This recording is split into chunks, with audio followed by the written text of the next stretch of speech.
Salve Maria, bom dia a todo o povo católico da terra de Santa Cruz. Quem vos fala é o Dr. Yuri Maria. E hoje completamos um ano da perícia da carta de Monsenhor Gerhard Laurier. Bem como também um ano de silêncio escandaloso por parte dos sede privacionistas, ou conclavistas Novus Ordo, ou neotesistas, como queiram se denominar. Eu só peço que não os confunda com os sede vacantistas, ou os totalistas, ou os belarminianos católicos. Isso eu rogo, por favor, que não confundam essas duas alas. Paremos de denominar tesista de sede vacantista. Isso fará um bem à nossa alma, um bem ao catolicismo. E, pois bem, vimos que quando o senhor Remy publicou a carta da renúncia de Gerhard, que renunciava à tese de Cassitiaco, algumas pessoas aqui no Brasil, na época, ficaram surpresas, e muito surpresas. E dentre essas pessoas está o reverendo Padre Romero, que era um dos professores do Seminário São José naquele período. Quase que imediatamente, ao saber da carta, Padre Romero escreveu ao seu amigo Padre Ricossa um e-mail, questionando se a carta era verdadeira. E Ricossa, também surpreso no e-mail, respondeu ao Padre Romero, que ficou também surpreso e disse que sim, a letra do Gerhard. E isso tudo, isso que estou falando aqui para vocês, a testemunho do bispo Dom Rodrigo, dos seminaristas, que estavam presentes quando o Romero recebeu o e-mail e enviou o e-mail. Contudo, algumas semanas depois, Padre Ricossa, os tesistas, escreveram um artigo depois, dizendo que não era autêntica, que jamais o Padre o Gerhard se retratou, etc. E toda aquela causa, né? Dizendo que a carta é falsificada. É uma fotocópia, tem que ver a verdadeira, não tem data, não sei o quê, pode ser muito facilmente. Enfim, o que nós fizemos? Contratamos um perito para ver se realmente não é ou não é uma carta falsificada, não é, o que é. E tá lá o laudo de um perito da justiça. É verdadeira. Ele chama a tese de idiota, full tese, e que contém enormes erros teológicos. Está lá, é do Gerhard. O que vocês deveriam fazer? Contratar um perito aí e contestar a perícia. O laudo é muito mais fácil, já está o laudo lá, já está tudo lá. Ele vai ter que contestar o que está escrito ali. Ele descreveu a perícia ali. Ele não só falou assim, ó, é verdadeira. Não, ele descreveu como que foi feita cada item, cada coisa. É impressionante. É verdadeira. Então aqui pegamos uma mentira de Padre Ricossa.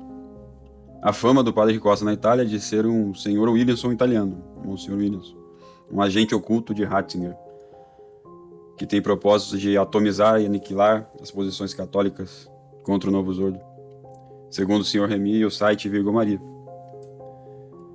Entendam então, os senhores, um pouco sobre isso. Muitos inimigos se infiltraram na igreja. E não pense que eles são amigos entre si.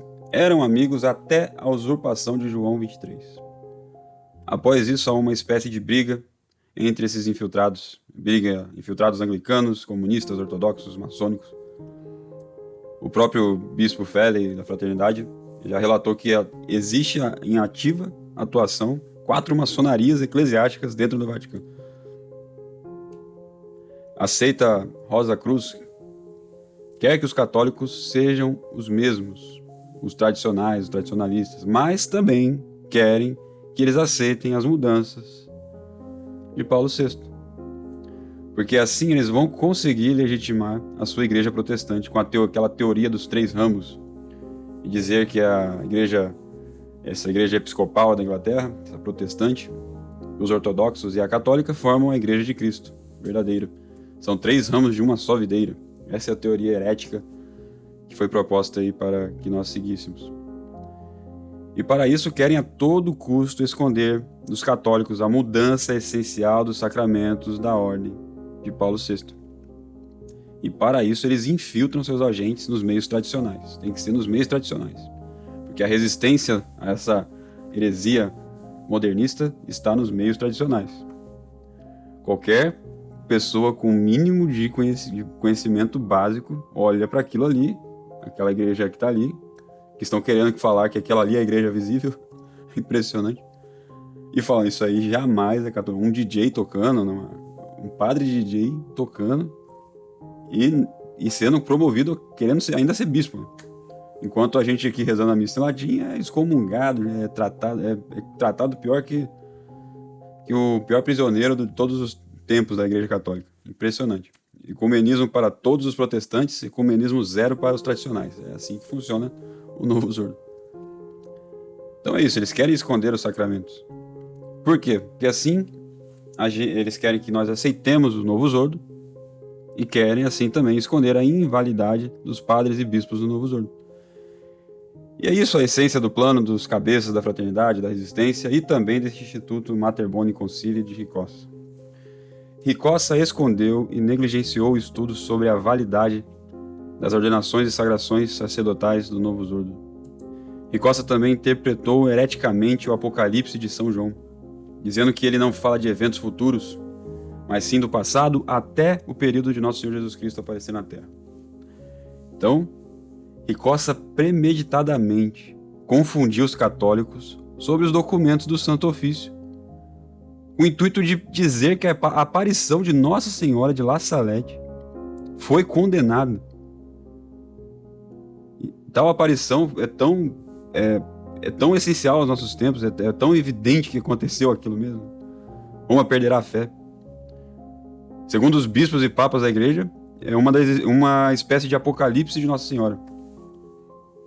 Ricossa e seus adeptos da tese incentivam os católicos a menosprezarem as aparições privadas, bem como as de Nossa Senhora de Fátima, de La Salette, entre outras. Todos que falam que essa Roma aí é apostasia geral, né? E tudo isso para deixar os católicos o quê? Mansos e mornos com essa usurpação de Roma e para esconder os avisos dos céus sobre essa apostasia.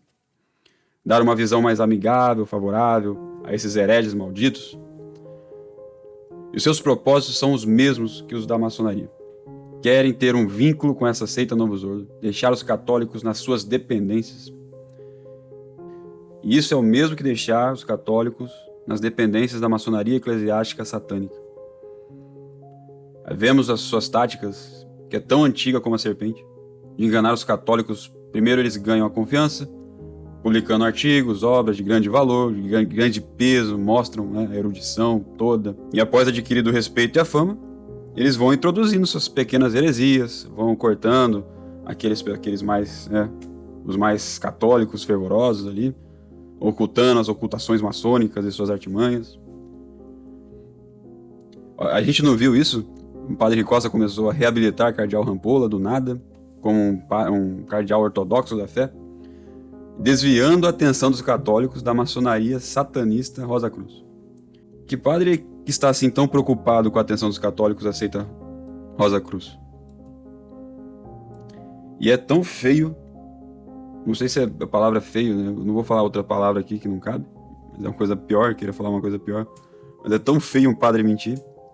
E como pode padre Ricossa mentir desse jeito? Então, meus caros, faz um ano que não tivemos nenhuma resposta da carta de Guerhard, que foi periciada. A forma da perícia está lá bem descrita. Impossível negar. A carta é do próprio Guerhard. A perícia serve para isso. E não há nenhuma falsificação. Estamos hoje aqui sem nenhuma resposta. 000.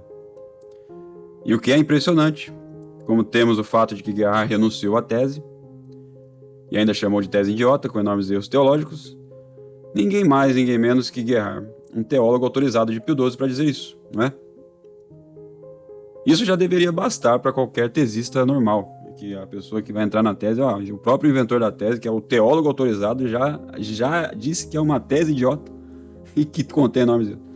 Agora, essa parte teólogo autorizado de Pio XII, essa questão toda orquestrada do Guerhard, essa coisa montada, a gente tem que um pouco que desmontar aqui. Porque nós estamos lidando com tesistas. E a gente viu aqui que tesista não é uma pessoa que se possa confiar. Precisa dizer mais alguma coisa a uma pessoa que muda a interpretação do Apocalipse de São João. Isso é heresia. De pessoas que premeditadamente querem condenar uma aparição de Nossa Senhora. em que ela está chorando. Enfim, vimos que Gerhard renunciou à tese, porém algo de estranho cheira no ar, tão podre quanto o cheiro de heresia e mentira, né, do Monsenhor Sambor, que foi desmascarado ali pelo Gabriel, o Sr. Gabriel, do Instituto Santa Maria Margarida Lacoque. E Monsenhor Sambor ali oculta premeditadamente as passagens nos teólogos, né, para provar a sua tese nova ali inventada de Cassitiaco. Uma vergonha, uma coisa imoral, indigna, digna de uma boa fogueira nos bons tempos do catolicismo. Estamos lidando com tesistas e devemos desconfiar. É isso mesmo, devemos desconfiar. É uma paixão desenfreada. O amor pela verdade não está aqui. Gerhard renunciou à tese e cheiramos algo de estranho no ar quando a gente lê o artigo do Dom Murro, de Padre Murro, acho que é assim que se pronuncia, Padre Murro, e amigo do Ricossa, e esse artigo era sobre a morte de Gerhard. Então lá ele narra para a gente como que foi essa morte de Gerhard. E os testemunhos desse artigo são ele e o Padre Ricossa. Então o Padre Ricossa você já vê que não tem muita confiança, né? Vamos dar um voto de benevolência pro Murro, vamos ver o que ele tá falando aqui. Só que para azar dos tesistas, eu sou médico e por coincidência também nasci no mês e no ano da publicação desse artigo. E agora eu vou analisar a situação médica de Gerhard descrita no artigo e vamos ver se é crível tudo aquilo que o artigo já é escrito de forma dramática, parece que ele tá falando de um santo ali. Vamos ver. Então, o artigo ali, como morre um homem de Deus, né? Ele descreve a gravidade da doença, ele estava com uma doença hepática ali, insuficiência hepática, né? Então, ele sabe-se que manteve a lucidez quase até o fim, para grande espanto dos médicos e das enfermeiras. Apesar da sua fraqueza e do seu cansaço, ele continuou a examinar a verdade sobre várias questões. Quer fossem argumentos doutrinários, responderam os visitantes aos sacerdotes para esclarecer, explicar, aprofundar certos aspectos da tese de Cassitiaco. Então aqui ele já colocou a sua pitada de dando legalidade. Só o Ricossa e o Murro sabem esses aspectos, né, aprofundados da tese que o Gerhard disse ali à beira-lei. Então eles têm ali, eles poderiam ali, então, segundo esse artigo, ser favorável a esses dois padres aí continuarem a inovar a tese, porque ela caducou, eles podem agora inovar. Aí, porque eu tava lá na morte do Gerhard, ele falou pra mim umas coisinhas, então acredita em mim. É isso aí que tá dizendo esse artigo. Depois ali, mais pra frente, ele fala como que foi. Então ali, pelo que eu vi aqui, o Gerhard tava com insuficiência hepática. Como ele durou 1 mês e pouco ali, provavelmente alguma cirrose ou algum hepatite, alguma coisa assim. Não sei se era um câncer, parece que era um câncer hepático ali. E parece também, ele fala depois, um outro artigo do padre Romero, que quando ele fez, respondendo ao senhor Remy, ele fala aqui, o padre Romero, né? Sobre a suposta retratação de Gerhard, o nome do artigo, né? Aí lá no artigo você vai encontrar que o padre Romero fala: permanece o fato que os sacerdotes do Instituto, particularmente Dom Giuseppe Muro, e também por 1 semana Dom Ricossa estiveram juntos a Monsenhor Gerhard, junto à senhorita Madon, em todo o período durante o qual o bispo foi internado no hospital. Todo o período, então. Confira no artigo do Dom Murro. Então, a pessoa tem que crer que Dom Murro e Padre Ricossa estavam lá. Então você tem que crer em 2 tesistas fanáticos dizendo que Gerhard sustentou a tese até o fim da sua vida. Então, fazendo numerosas perguntas relativas precisamente à sua tese teológica. E o teólogo dominicano perfeitamente lúcido, apesar da enfermidade. Então aqui eu tenho que entrar na parte médica, o que eles querem dizer, essa enfermidade, né, do Gerhard. Existe uma coisa chamada encefalopatia hepática, que é causada por muita amônia, né, que é a causa da doença, da insuficiência hepática. Isso é uma coisa que qualquer médico pode descrever. A pessoa vai perdendo a consciência, vai ficando com delírios. Naquela época não tinha tantas novidades assim no tratamento. Então é por isso que eu não creio que ele esteja perfeitamente lúcido até o fim da vida, tá? Por causa dessa enfermidade. Não creio mesmo. Quem vai crer aqui é nas palavras do Murro e do Ricossa. Então você tem que acreditar nesses dois. Ele estava perfeitamente lúcido ali ensinando teologia no leito da morte dele. Maravilha, maravilha. Sempre respondendo a eles, confirmando até o último sua tese. Eles consideram que o amor da verdade de Monsenhor Guerard, do qual tanto fala o mesmo Sr. Remy, o havia obrigado se houvesse realmente mudado de opinião. A advertir em primeiro lugar a estes sacerdotes que haveriam se seguido em erros teológicos enormes. Então, câncer hepático em estágio final, provavelmente era isso que Guerard tinha, provavelmente pelo tempo, né, pela causa também, provavelmente é isso. Mas no último dia de sua vida, prestes a suspirar para a morte, dou murro em seu artigo, que é um artigo, se você ler, é propagandístico, estilo da KGB. Estilo KGB. Escreve ali que Guerard conseguiu discutir novos aspectos da tese aos seus visitantes, né, os dois padres mais fanáticos do mundo da tese, e ainda conseguiu rezar o rosário, meditar e recuperando a lucidez de forma até que os médicos e enfermeiras ficaram surpresos. Nossa, como está lúcido com essa doença. Impressionante. Impressionante. A gente sabe que paciente assim com muita amônia e afeta o neurológico do paciente, causando encefalopatia hepática, causando confusão mental. É importante. Em estágios mais graves, até o coma, a dor abdominal, um abdômen distendido ali, né? Constipado, é também insuportável, bem como a falta de ar, né? Tem também isso, causada pela retenção hídrica, pela pressão abdominal, entre outras coisas.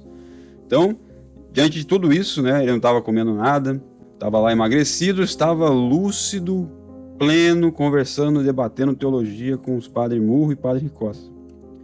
Então é isso que o Padre Murro quer nos fazer acreditar. Guerard estava lindo, lúcido, calmo, discutindo tranquilamente novos aspectos da tese, e então suspirou. É isso mesmo. Então a gente tem aqui duas vertentes. Uma, a carta que é de Guerard, verdadeiramente provado. A letra é dele, a carta não é falsa, não tem falsificação. Eu não quero ver o original. Esse documento mostra que não precisa da original. Ele consegue ali já ver se tem ou não alguma falsificação. Temos de um lado isso, toda essa prova legal, que é do Guerard. E do outro lado, duas testemunhas dos mais fanáticos, o padre Ricossa, que já vimos que é mentiroso, e um dos piores lobos que possa existir, totalmente filtrado, totalmente se passando por tradicional, sede vacantista, etc. E temos aí o Padre Murro, que fez esse artigo propagandístico todo. Pega esse artigo, dá uma lida, coloca uma música bem melosa, bem chorosa, e dá uma lida. Que propaganda E temos que confiar nessas duas testemunhas, contra o laudo pericial. Então aqui eu creio que é outra mentira do Padre Murro. Guerard renunciou à tese. Os dados clínicos da doença não batem com a apresentação no leito de morte pelo Padre Murro. E é triste, essa tese é triste. Temos aqui também outras falácias inventadas pelos tesistas a respeito do Guerard. Que a gente também eles sempre falam, né, o Guerard foi o primeiro a não citar o nome de Paulo VI na missa, então devemos isso a ele. Nossa, que honra. Então os tesistas dizem isso, esquecendo, porém, que aqui há um equívoco. E também eles fazem isso para menosprezar quem foi o verdadeiro, né, autor da missa não unacum. Não unacum. Se o senhor é padre ou bispo, você, Padre Gabriel, padre da CMRI, Frei Diabo, se reza hoje a missa em não união, a missa não unacum, você deve agradecer ao reverendo Padre Secada, e não a Guerard. Porque se dependesse do Guerard, o senhor rezaria a missa unacum sedes apostólica. É isso mesmo, uma novidade teológica tão nova quanto qualquer novidade dessa seita do Concílio Vaticano II. Unacum sedes apostólica. Impressionante. Inclusive, eles rezam isso aí, inclusive até hoje, se brincar, lá na Itália. Outra coisa, né? Guerard foi teólogo de Pio XII, responsável pela proclamação do dogma da Assunção. Quando eles falam assim, parece que foi o Guerard que foi lá e promulgou o dogma da Assunção de Nossa Senhora. Eu procurei isso daí, né? Procurei a fundo. Só tem uma pessoa que escreveu sobre o Murro, Padre Murro. Então, se você fala isso aí, que Gerhard estava ali com Pio XII, escrevendo para Pio XII, só confirma só Pio XII aqui, só assina aqui, proclama que tá tudo feito. Se tu crê nisso, é por causa do Padre Murro. E foi o único lugar que eu encontrei essa informação. Pelo contrário, quando eu vou pesquisar sobre essa proclamação, tinha pedidos do mundo inteiro, tinha 3 milhões de leigos da Espanha, não lembro o número, foi um número muito grande, de leigos da Espanha pedindo, outros padres e bispos. O Pio XII pediu o conselho de 350 bispos e então escreveu o dogma. 350 bispos. E a escrita está totalmente no estilo rebuscado único de Pio XII. Ele gostava de escrever por conta própria todas as coisas. Então, a única coisa que eu vi isso daí foi com, o Padre Murro. Eu acho que isso é uma propaganda também. Porque eles querem... A gente tem que fazer uma desconstrução desse mito do Gerhard. E hoje comemoramos 1 ano da perícia da carta, que não tem nenhuma resposta dos tesistas. 0. Então alguns católicos, infelizmente, porque eles estão imbuídos do modernismo, de coisas que eu também até um tempo atrás estava, antes de ser sede vacantista, estudar as coisas que o Monsenhor Rodrigo passa e tudo mais. Acham que a maneira de fazer alertas aqui, denúncias, dizem que é algo escandaloso nesse canal. É escandaloso, não é católico. Então, a esses católicos eu quero ler um trecho do livro Liberalismo é Pecado, do padre Sardá Salvani, sobre a denúncia de autores heréticos. O Dom Sardá fala sobre isso. Então vamos lá. Assim como as ideias não se sustentam de forma alguma por si mesmas, elas não se espalham ou se propagam por seu próprio fato. Não poderiam ser reduzidas a si mesmas, produzir todo o mal de que padece a sociedade. Elas são como flechas e balas que não machucariam ninguém, a menos que fossem disparadas com um arco ou com uma arma de fogo.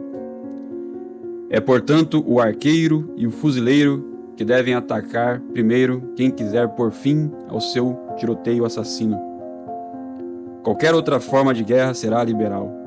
Os autores e propagadores de doutrinas heréticas são soldados com armas carregadas de projéteis venenosos. Suas armas são os livros, o jornal, o discurso público, a influência pessoal.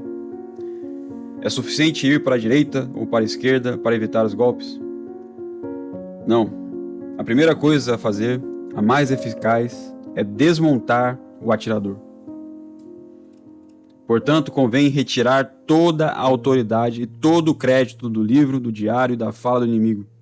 Mas também convém, em certos casos, fazer o mesmo à sua pessoa.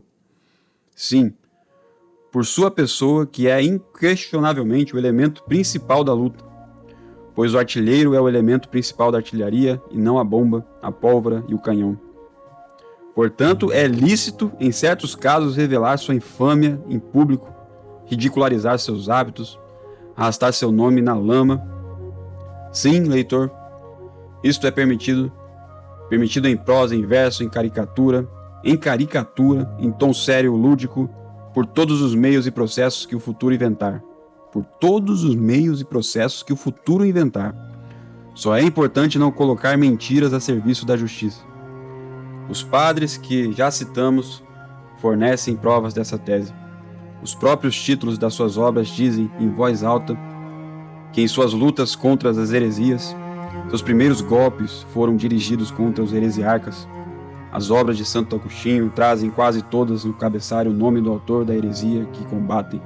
Muito da polêmica do grande doutor era pessoal, agressiva, biográfica, por assim dizer, bem como doutrinária, lutando lado a lado com o herege, tanto quanto com a heresia.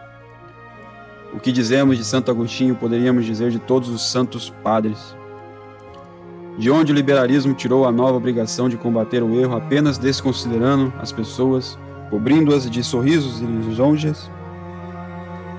Que eles se apeguem à tradição cristã sobre isto é que nós, os ultramontanos, defendemos a fé como sempre foi defendida na Igreja de Deus.